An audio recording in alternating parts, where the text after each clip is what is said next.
I'm Jim Dealy. I retired from the state about 4 years ago. I worked for the state for 35 years, and I'm concerned about the way pension reform is going. I guess first of all because it seems to me to be very unfair to decide to change people's benefits, after they've put in a career in working for the state.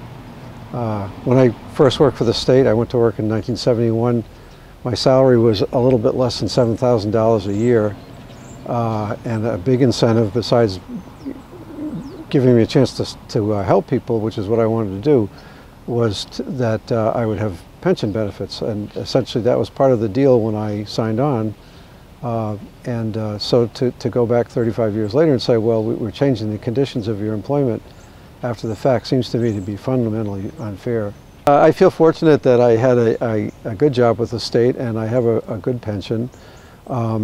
And I think if I were to continue with this pension and with the cost of living allowance that was promised to me when I was hired, I'll be able to live reasonably well.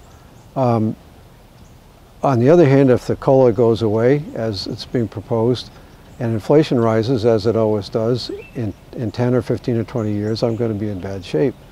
And I want to say that there are many, many state employees who make a much smaller pension than I make, and who are just living hand to mouth now, who are really going to be in very bad shape and maybe impoverished in 10 or 15 years if there's no cost of living allowance.